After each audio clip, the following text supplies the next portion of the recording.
লিটন ফিরেছেন ছন্দে, প্রত্যাবর্তনের দিনে দুর্দান্ত পারফর্ম করেছেন সাইফ। এদিকে সমালোচনা উড়িয়ে ম্যাচ সেরা তাসকিন, তাতে 8 উইকেটের সহজ জয়ে সিরিজ শুরু করেছে বাংলাদেশ।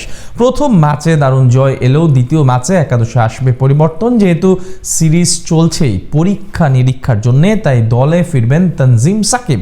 তবে দ্বিতীয় ম্যাচে কেমন একাদশ নিয়ে মাঠে নামবে লিটন দাসের দল, তাই জানবো প্রতিবেদনে। প্রথম ম্যাচে অধিনায়ক লিটন দাস সামনে থেকে নেতৃত্ব দিয়েছেন দলকে।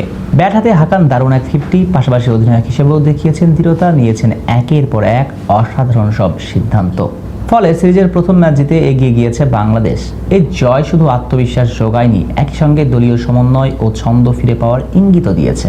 বিশেষ করে কিছু খেলোয়াড় পরিবর্তন কাজে এসেছে বেশ। এবার অবশ্যই লক্ষ্য থাকবে সিরিজ নিশ্চিত করা।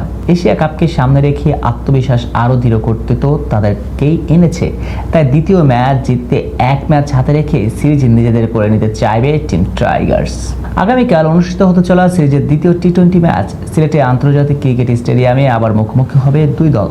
সন্ধ্যা 6টায় শুরু হবে ম্যাচটি। এই ম্যাচে কেমন হবে বাংলাদেশের সেরা একাদশ কি আসবে পরিবর্তন? সেই সম্ভাবনায় অনেক বেশি, বিশেষ করে যেহেতু যাচাই করা হচ্ছে দলের গভীরতা। ওপেনিং পজিশনে পরিবর্তনের কোনো সুযোগ নেই, বিশেষ করে পারভেজ ইমন ও তানজিদ তামিমকে নিয়ে ভাবছেন টিম ম্যানেজমেন্ট।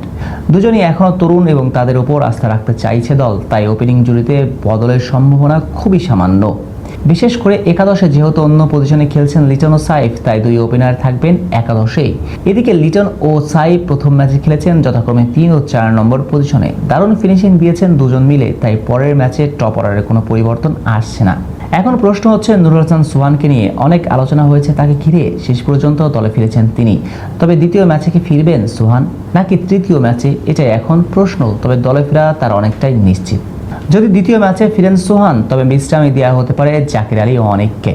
এদিকে ব্যাটিং অর্ডারে থাকবেন তাহিদ হৃদয়, তার উপস্থিতি দলের জন্য বাড়তি শক্তি। আপাতত দলে নেই তার বিকল্প, তাই একাদশে থাকছেন তিনি।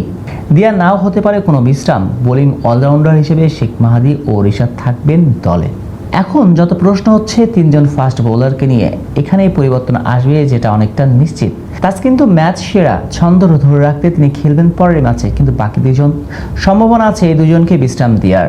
তাতে শরীফুল ও মুস্তাফিজকে বসিয়ে শেষ ম্যাচে সুযোগ দেওয়া হতে পারে সাইফুদ্দিন ও তানজিম সাকিবকে। সবকিছু ঠিক থাকলে শেষ ম্যাচে এমনই হতে পারে একাদশ। প্রথম ম্যাচে অধিনায়ক লিটন দাস সামনে থেকে নেতৃত্ব দিয়েছেন দলকে। ফলে সিরিজের প্রথম ম্যাচ জিতে এগিয়ে গিয়েছে বাংলাদেশ।